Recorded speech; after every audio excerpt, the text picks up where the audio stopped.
Hey, what's going on, everyone? How you guys doing today? Welcome back to another Steve Rising video. And in today's video, we're going to be talking about what are some of the best activities you can do when you have no Pinnacle energy. So a lot of the activities in Destiny Rising do require Pinnacle energy, but even some of those activities do give you base rewards for whenever you don't have it.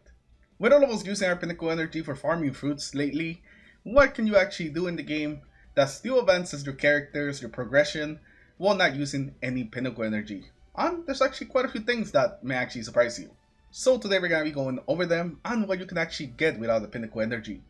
So hopefully you guys enjoyed today's video, and if you do, remember to leave a like and subscribe to the channel in case you guys haven't already for some more Destiny Rising videos. And now let's get into it.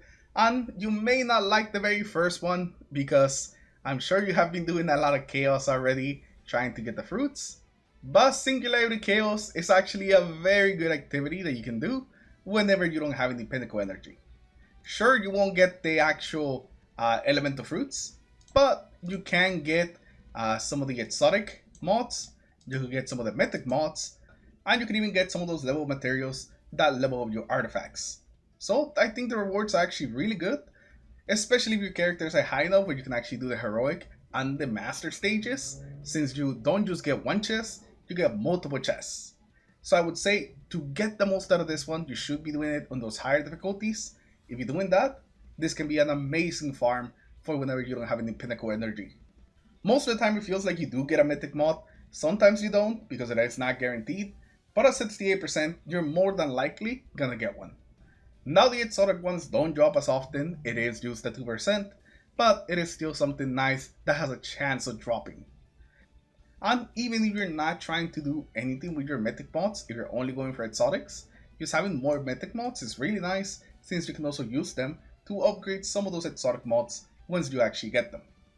Even though I'm sure you have been doing a lot of Singularity Chaos for the fruits, it's still a pretty good activity to do even without energy. So definitely do consider it when you're at a Pinnacle energy. Now Heroic Strikes is going to be another activity that's also going to be really good, especially because it does give you a chance of getting some exotic weapons.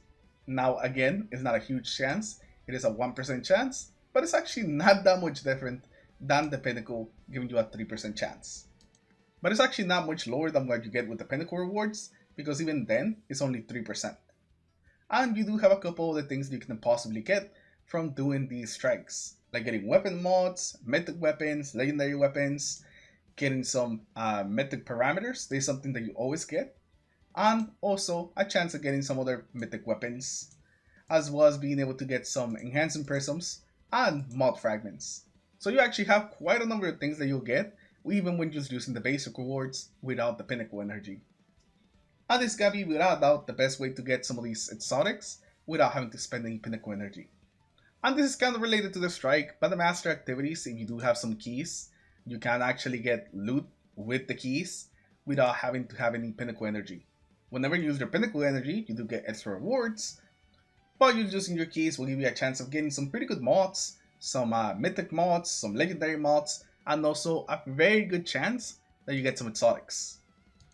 And you also get some basic rewards that are pretty much the same thing that you get in the strikes. So if you do have some keys, you could do this without having to claim the Pinnacle rewards while still getting some pretty good weapon mods. Morgan Spray, I would say, is pretty decent. It is a little bit longer than some of the other activities we talked about, but it does give you a pretty good amount of prisms every time you complete it, as well as giving you some mod fragments. So it's actually really good, especially if you're hurting on prisms, so you've been leveling up a lot of weapons. This is a good way that you can just get a bunch of them without the Pinnacle energy. I should have mentioned this when I mentioned the other keys, but make sure that you also do your frontline keys, especially if they've been stacking up. I know it's very easy to miss these keys, especially with everything that's been going on right now with the game where a bunch of things are unlocking, but make sure that you keep using your frontline keys. Do not let them stack up to 6, because then you're gonna be missing out on a lot of weapon mods and really good weapon mods like mythics and the possibility of getting some exotic weapon mods.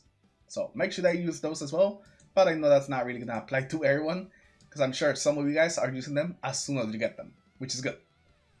Then we have shifting gates, but this one's really going to depend on essentially your research level.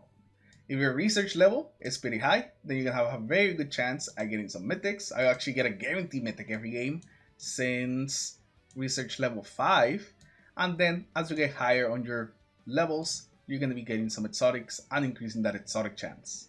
So this can be a very good activity to do, but it really has to depend on your actual rank and just how much shifting gates you actually play. If you're someone that hasn't been playing a lot and you're like around level 2, then it's not really going to be worth it that you go in there and actually do it, just for immediate rewards at least. Eventually it will be worth it, but just not quite yet. But if you're somebody that's been just spamming shifting gates and you've been leveling up quite a lot, then it might be an activity that you definitely want to do. But like I said, it's going to depend all on your rank. And the final set of activities, but also the ones that I don't really find to be as worth it as some of the other ones, is the casual activities. These ones are going to be more for fun, and the main reason is that you never really have a guaranteed mythic from any of these unless you're winning. So unless you can guarantee a 100% win rate on something like Iron Bar, you're not going to be seeing this every single time. Which is, it is just what it is. But even if you lose, you do get a 50% chance of getting some of those mythics, which is something. But these ones definitely lead more towards fun and less effectiveness. I think out of all of these, the one that I've seen that gives people the most rewards for the amount of time spending it is definitely the fishing. Surprisingly enough, the fishing can be pretty rewarding from what I've seen. I actually have not been doing a lot of fishing. I'm sure that you guys can tell here that I have not been doing a lot of just casual activities because I just always have something to do that's like helping my characters out. And yes, there's a lot of things that you can straight up just not get with Pinnacle energy, and there's not really much we can do about those. But we can definitely get some of those materials that we can get and just stack up a bunch of them. Let me know in the comments below what is your go-to activity when you run out of Pinnacle energy but you still want to play the game some more. Let me know that in the comments below. Anyways, thank you all for watching, thank you all for stopping by, and I'll see you guys in the next one. Take care everyone, have a good rest of your day, peace.